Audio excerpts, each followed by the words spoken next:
Fair, shared and sustainable open access for all. That's not much to ask for, is it?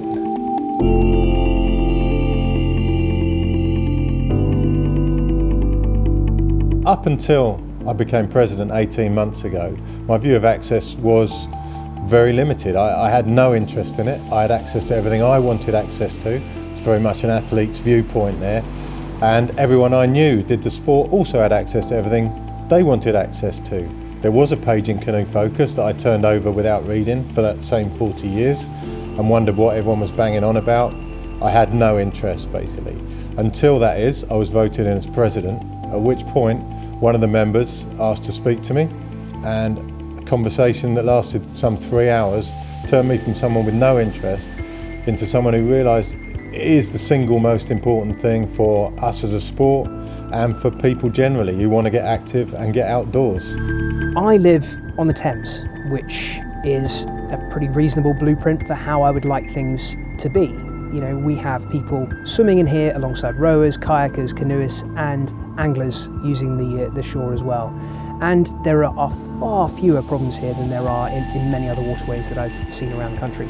There's lots of reasons for that. You know, it's bigger apart from anything else, and that really helps. But I think that as long as everyone knows that there is that sense of equality, there's far less chance of conflict. As soon as you have one group believing that a waterway is theirs and theirs alone, that's where problems start to come in. And there is no reason why we can't all live in harmony here and enjoy these places together and celebrate other people's use and enjoyment of them too. But we can't have such preferential treatment for one group of users.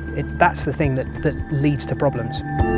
So fair, shared, sustainable open access to water looks very much like fair because everybody has the same rights. We're all on an equal footing and we all have the same ability to go out there and enjoy that natural environment.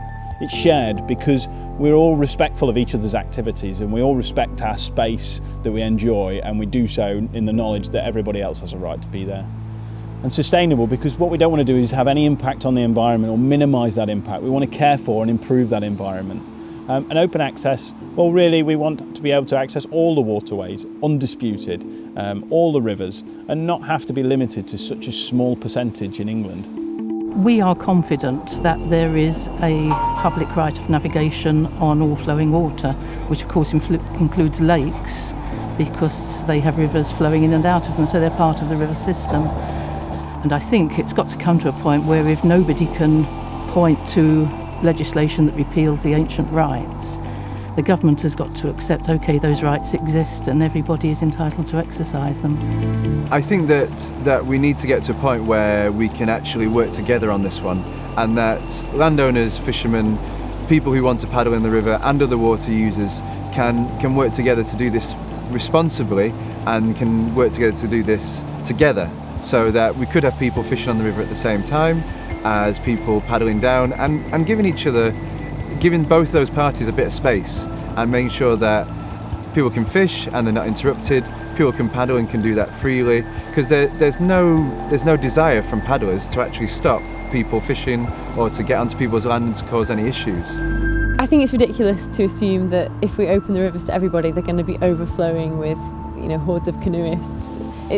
There aren't hordes of canoeists just kind of waiting in the bushes to jump in the rivers and litter them or disrespect them. If people are using that environment, they're going to generally want to protect it, and I think it can only be a good thing that more people are using the environment and they're connected to it.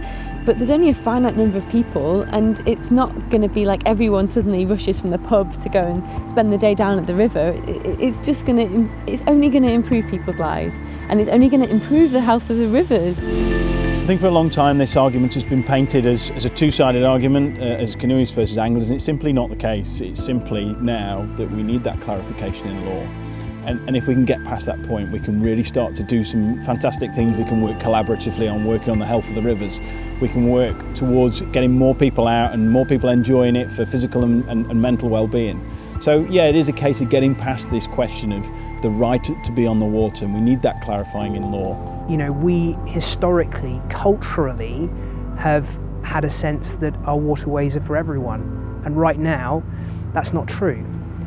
And I would love to see a return to embracing sensible, sustainable, understanding use by all reasonable users.